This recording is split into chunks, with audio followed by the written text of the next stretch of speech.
지난주에 사흘 동안에는 내년의 사역을 앞에 놓고 교육자들이 함께 수련회를 가지게 되었습니다. 화요일에는 뉴욕의 UN 본부를 방문을 하게 되었고, UN 대사로 섬기는 조태열 대사님과 함께 1시간 동안 대화를 갖게 되었습니다. 세계 각국에 오는 수많은 사람들을 다 만날 텐데 저희들을 참 정성껏 만나주시고 또 참 깊이 있는 정성을 다해서 대화하시는 대사를 보면서 참 저희가 감동을 많이 받았습니다. 목회자들을 위해서 해주고 싶은 말씀이 있습니까? 라는 질문에 반복적으로 강조를 한 게 있습니다. 우리 한국, 조국 대한민국을 향해서 자긍심, 자부심을 가져달라라는 부탁이었습니다. 많은 각국의 대사들 그리고 많은 지도자들을 모시고 한국을 가게 되면 그 수많은 사람들이 한국 상황을 바라보고 사회를 바라보고 참 감탄을 금치 못한다라는 이야기였습니다. 전쟁의 포화를 뚫고 이렇게 전 세계 우뚝 선 나라가 따로 없었기 때문입니다. 모든 사람들, 많은 나라가 인정하고 따라가고 싶은 한국인데 이런 한국을 유일하게 인정하지 않는 나라가 있다면 한국 자신이라고 안타까워했습니다. 왜 그렇게 부정적인 시각이, 비판적인 시각이 사회를 가득하게 채우고 젊은이들의 마음을 어둡게 만들고 있는가? 여러 가지 이유가 있겠습니다만 오늘까지 우리가 오게 된 감사라는 것을 잊어버렸기 때문일 겁니다. 우리에게 주어진 이 모든 것들을 너무나 당연하게 여겨버리면 감사는 사라지게 될 것입니다. 워싱턴 전쟁 기념관을 가게 되면 새겨진 글귀가 있죠. Freedom is not free. 자유라는 것은 그냥 주어진 것이 아니다. 오늘의 한국 모습이나 우리가 누리고 있는 자유나 우리가 마음껏 예배하고 있는 신앙이나 그저 주어진 것은 아무것도 없다라는 사실입니다. 오늘날 그리스도인들이 가장 잃어버린 한 가지, 되찾아야 될 한 가지가 있다면 하나님을 향한 감사라는 주제가 될 것입니다.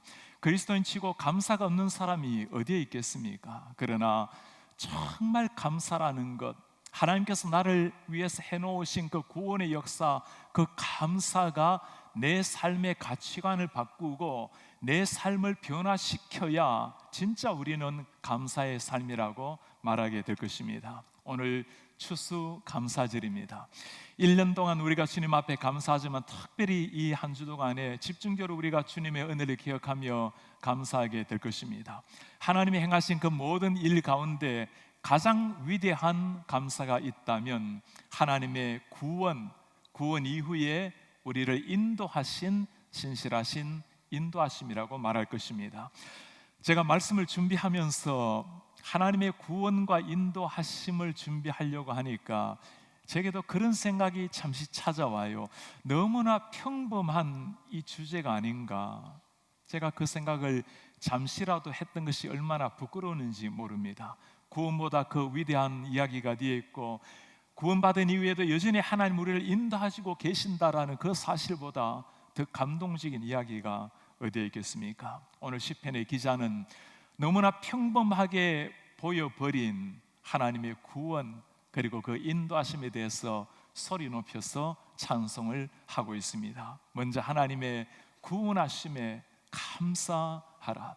하나님의 구원을 향한 감사의 노래, 오늘 2절 3절에 그 구원을 이렇게 소개합니다. 여호와의 속량을 받은 자들은 이같이 말할지어다. 여호와께서 대적의 손에서 그들을 속량하사 동서남북 각 지방에서부터 모으셨도다.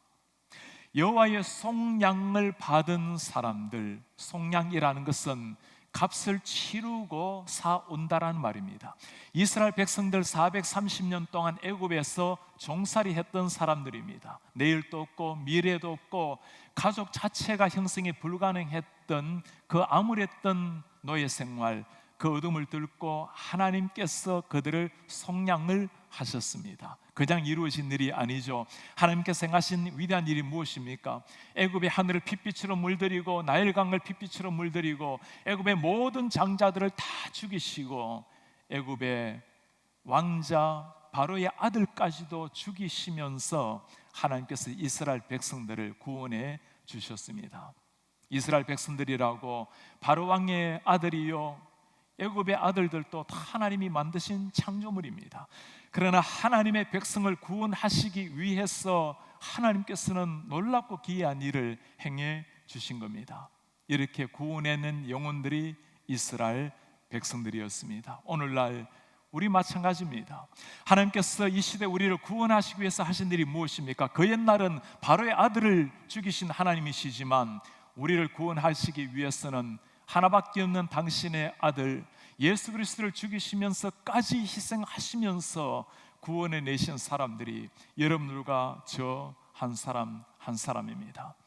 당신의 아들까지 죽이시면서 구원해 내신 영혼, 이 구원의 감격이 우리의 가슴 속에 새겨져 있으면 평생 감사, 어떤 상황 막론하고 드릴 수 있는 감사의 노래가 바로 여기에 있는 겁니다. 추수감사절을 맞이해서 우리가 드리는 감사가 어떤 것인지 한번 깊이 생각해 보시기 바랍니다. 하나님께서 올 한 해 우리에게 주신 그 다양한 은혜들, 특별히 하나님의 특별한 은혜를 기억하면서 정성을 모아서 예물을 드리는 것 다 귀한 일입니다. 그러나 하나님께서 행하신 그 구원, 세상 모든 것을 다 잃는다 하더라도 이 구원의 은혜가 하나 있으면 여전히 우리는 가슴을 펴고 하나님 앞에 감격의 찬송을 드리는 겁니다. 이 구원의 감격이 없다면 세상을 얻었다 할지라도 홀로 거울 앞에 서 있는 자기 자신의 모습을 들여다보면 허무와 죽음으로 끝난 우리의 삶에 몸서리 칠 뿐입니다. 구원에 대한 감사, 여러분들이 드리는 구체적인 반응은 어떤 것입니까? 구원에 대한 정말 가슴에서 흘러나오는 그 감격으로 주님을 찬양하고 계십니까? 지난주에 제 아내가 우리 새가족 신방을 갔을 때였습니다. 우리 어머니 그리고 아버지 13살짜리 딸이 정성스럽게 기다리고 있었어요.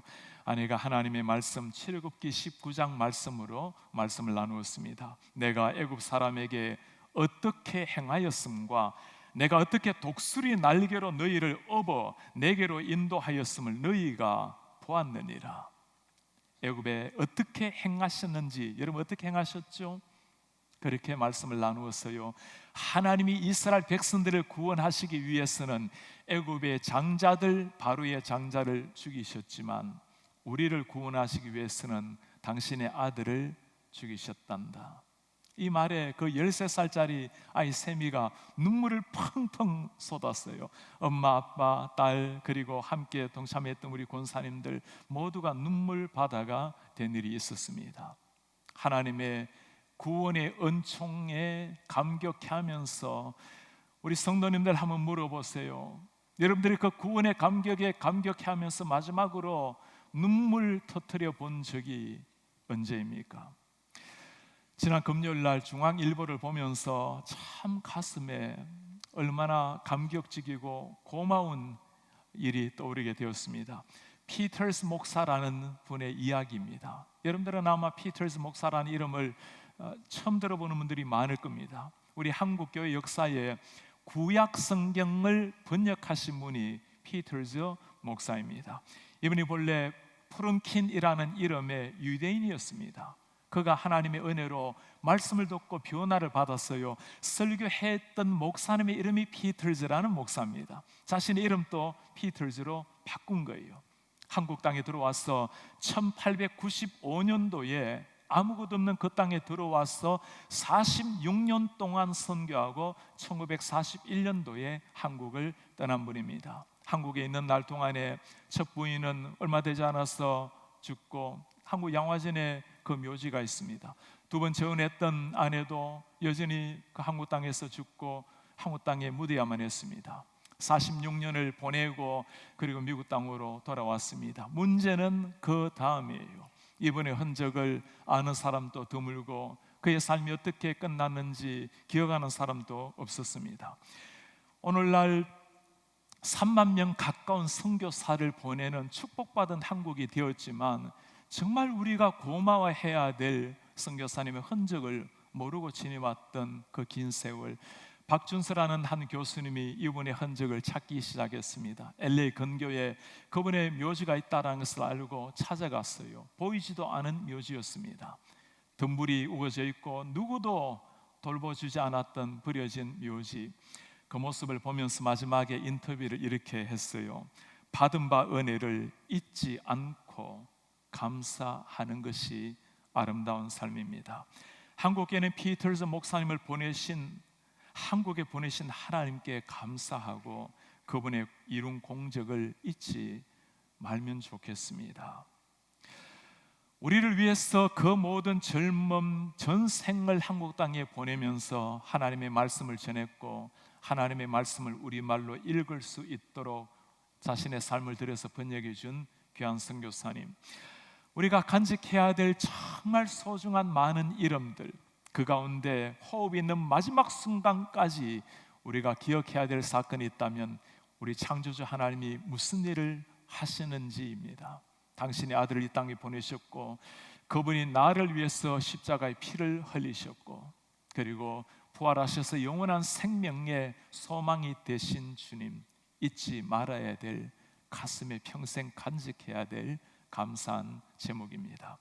두 번째, 오늘 시인이 감사의 노래를 부르는 제목입니다. 하나님의 구원뿐만 아니라 인도하심에 감사하라. 하나님의 구원은 영원의 구원으로 끝나지가 않았습니다. 이스라엘 백성들 바로의 압제에서 구원을 받았고 그들을 기다린 것은 가나안 땅이 아니었습니다. 홍해를 건너고 새롭게 시작된 40년의 광야의 인생, 믿음의 사람들은 이렇게 광야가 펼쳐지게 되면 이제 고민이 시작되고 심지어 시험이 찾아오기도 합니다. 하나님의 말씀을 따라서 인도함을 받았는데도 우리 삶에 광야라는 것이 나타날 수가 있는가?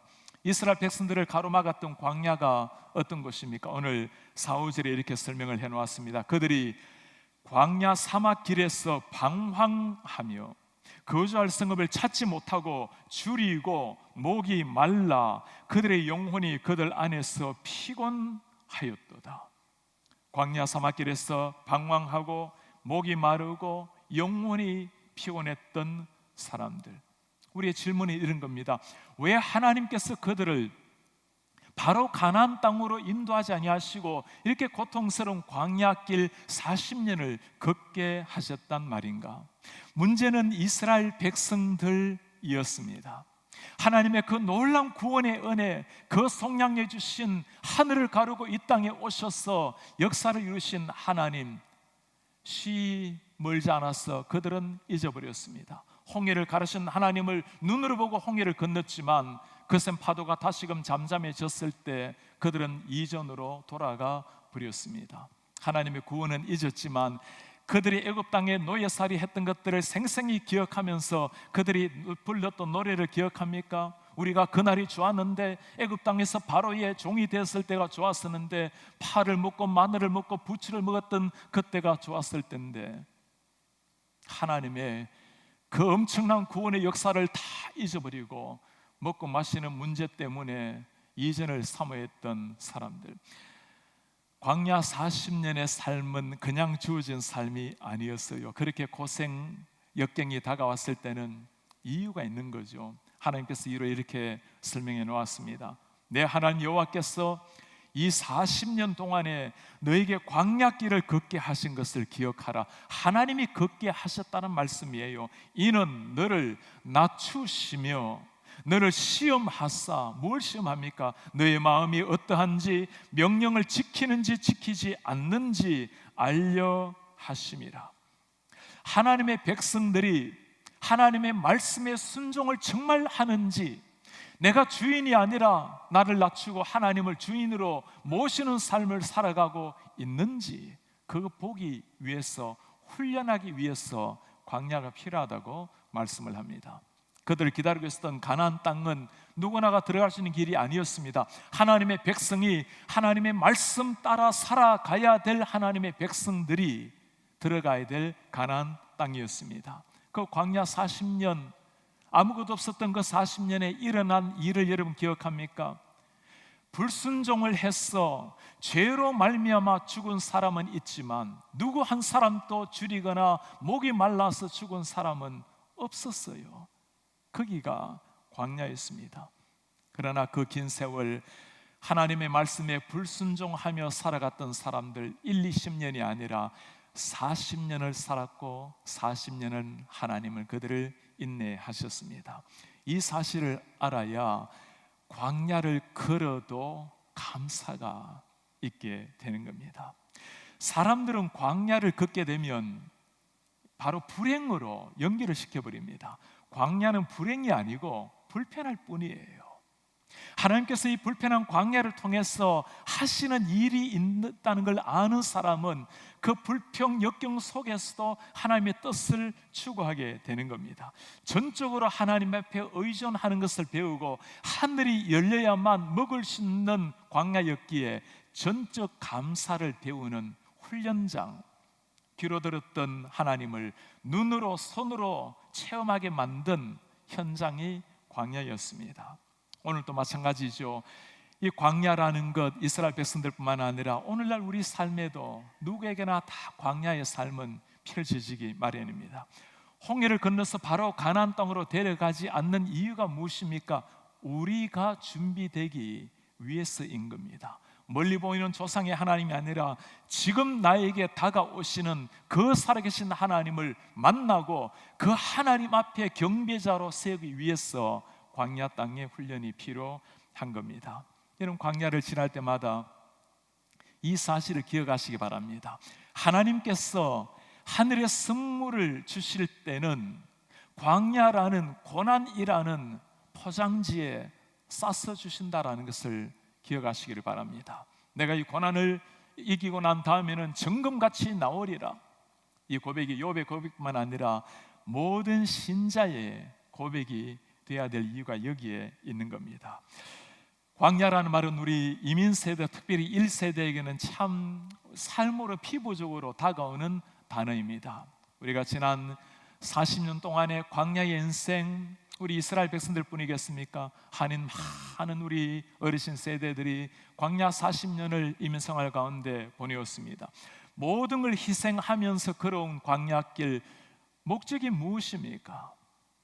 우리의 자녀들, 우리의 다음 세대, 우리의 미래 세대가 하나님 앞에서 약속된 가나안 땅에 잘 설 수 있도록, 하나님의 사람들로 자녀들이 바르게 세워질 수 있도록 그 희생의 대가가 오늘의 우리 2세들이, 다음 세대들이 이제는 가나안 땅에 정착한 삶이 되었습니다.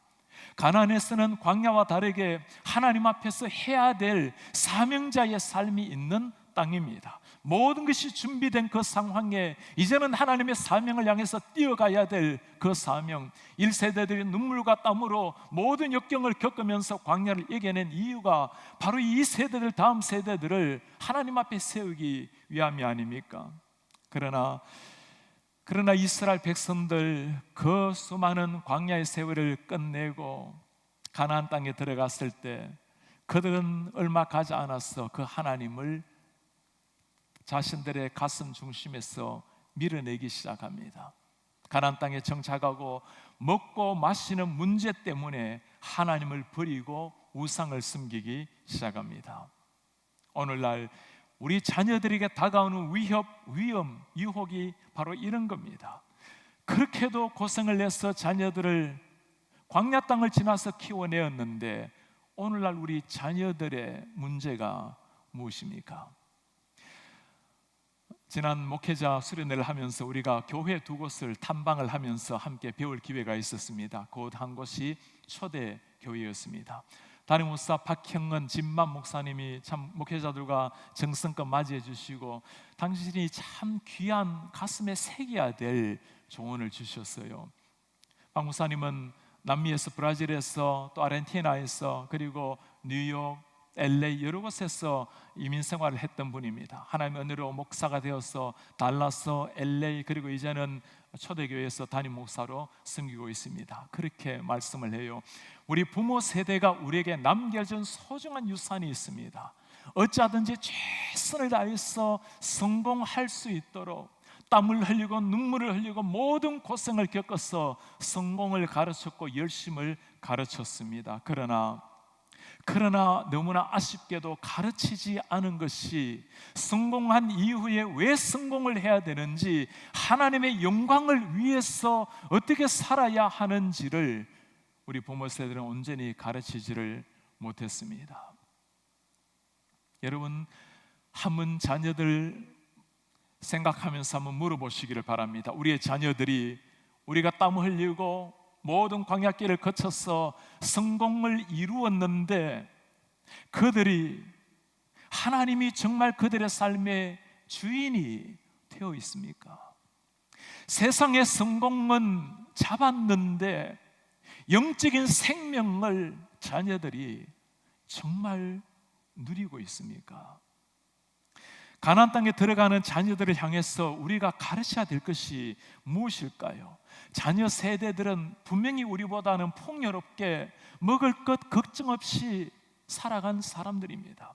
정말 가르쳐야 될 일들, 우리는 고생해서 오늘까지 이렇게 광야를 지났지만 너희들 때는 정말 이제 하나님 앞에 바르게 서서 하나님의 영광, 한 번뿐인 인생을 세상 중심에 서서 하나님의 영광을 위해서 살라고 우리가 가르쳐야 될, 남겨야 될 신앙의 유산입니다. 그것 때문에 우리가 광야길을 걸어도 보람있게 그런 이유가 있는 겁니다. 이번 목요일에 추수감사절 예배 때 우리가 온 가족 예배를 함께 하게 될 것입니다. 주님 안에서 온 가족이 한 공동체를 이루고 있다면 참 감사한 일입니다. 아직까지 주님을 모르거나 이전에 주님을 알았다가 이제는 교회를 더 이상 다니지 않는 누구라도 다시 한번 주님 앞에 초청을 해야 될 때입니다. 우리 성도님들 한번 진지하게 절박하게 물어보시기를 바랍니다. 내 자녀의 가슴에 하나님의 구원의 정표가 새겨져 있는가? 아니면 하나님을 모르고 내가 주인이 되어서 살아가고 있는 자녀들인가? 성경은 아주 심플합니다. 하나님이 주인이 된 사람, 하나님을 나의 주인으로 모시고 살아가는 사람, 천국 구원의 백성입니다. 하나님이 아니라 내가 내 인생의 주인으로 살아가는 사람들, 세상 모든 걸 다 얻었다 할지라도 심판의 자녀일 뿐입니다. 여러분, 진지하게 다시 한번 물어보시기 바랍니다. 오늘 밤 주님이 오신다면 여러분 천국에서 여러분 자녀들을 만날 수 있다는 것을 확신하십니까? 만일 천국에서 우리의 자녀들을 만나지 못한다면 평생 영원히 만나지 못하는 겁니다. 천국에서 우리의 자녀들을 만나지 못하는 삶이 일어난다면 우리 모든 것을 다 쏟아서라도 자녀들에게 천국 백성 되도록 주님께로 인도해야 되는 겁니다. 그게 하나님 앞에서 우리 모든 부모님들, 모든 성도가 호흡이 있는 마지막 순간까지 해야 될 일입니다. 우리가 새해를 맞이하면서 교회에서 중요한 계획을 하나 하고 있습니다. 가스펠 프로젝트라는 교육입니다. 우리 어린 아이들부터 우리 어르신들까지 우리 모두가 한 성경 본문을 가지고 함께 공부해 나가는 겁니다. 우리 자녀들과 집에 가면서 또 댁에서 가정 예배를 하면서 어떤 대화를 하더라도 그 주간에 똑같이 배운 걸 가지고 함께 대화할 내용이 있게 될 것입니다. 우리의 다음 세대들을 부모님들이 세워야 됩니다. 부모님들이 최고의 선생들입니다. KCBC 지난 45년을 하나님의 은혜로 걸어왔습니다. 이제는 우리의 다음 세대, 미래 세대를 하나님의 사람들로 세워서 이 시대 가운데 하나님을 감동시키는 하나님의 교회로 세워야 될 때가 되었습니다. 우리가 그렇게 나아가게 될 때 하나님이 하신 약속이 있어요. 오늘 마지막 말씀입니다. 여호와의 인자하심과 인생에게 행하신 기적으로 말미암아 그를 찬송할지라. 그가 사모하는 영혼에게 만족을 주시며 줄인 영혼에게 좋은 것으로 채워 주심이로다. 하나님의 약속이 우리 성도님 삶의 자녀들 위해 임하시는 축복이 있기를 주의 이름으로 축복합니다. 우리 다 같이 일어나셔서 오늘 말씀을 기억하면서 우리 함께 우리 찬송으로 주님 앞에 신앙 고백을 드리길 원합니다. 고단한 인생길 힘겨운 오늘 예수 내 마음 아십니다. 지나간 아픔 마주할 세상도 예수님 우리의 마음 아십니다. 믿음의 눈들어 주님, 우리가 주를 바라보겠습니다. 우리의 신앙 고백을 주님 앞에 드리겠습니다. 고단한 인생길 힘겨운 오늘도 예수 내 마음 아시네. 지나간 아픔도 마주할 세상도 예수 내 마음 아시네. 마음 아시네. 믿음의 눈들어 주를 보리라. 주를 보리. 이 또한 지나가리라. 주어진 내 삶 시간 속에 내 삶의 시간 속에 떠날게 하소서. 떠날게 하소서. 믿음의 눈으로 주를 보리라. 주를 보리. 이 또한 지나가리라. 주어진 내 삶 시간 속에 주의 뜻 알게 하소서. 우리의 존귀하신 하나님 아버지 참 고맙습니다. 주님, 우리를 위해서 당신의 아들을 세상에 보내시고 주님의 그 피값으로 죽은 우리를 살리신 하나님 고맙습니다. 우리 의식이 있는 마지막 순간까지, 우리 의식이 다하여 주님 앞에 서는 그 마지막 순간까지 우리 주의 오른손으로 우리를 인도하시니 고맙습니다. 주님, 입을 열어 주를 찬송하며 감격해하며 땅 위에 살아가는 날 동안에 하나님의 행하신 그 위대한 구원의 역사를 전파하며 특별히 우리 사랑하는 자녀들 손주들에게 이 믿음의 생명의 유산을 남기게 하옵소서. 모든 것 주님 앞에 다 감사드리며 주 예수 그리스도의 이름으로 기도하나이다. 아멘. 주 예수 그리스도의 은혜와 하나님의 사랑과 성령의 교통하심이, 우리를 구원하신 하나님, 우리를 날마다 오른손 붙들고 인도하시는 하나님, 가나안 땅에서 하나님의 영광을 찬란하게 구하기를 원하시는 그 하나님, 그 주님을 위해서 말씀 앞에 자라가고 말씀으로 자녀들을 양육하여 매 순간 감사의 찬양 드리기를 원하는 주의 모든 백성들 머리 위에 지금부터 영원토록 함께 있을지어다.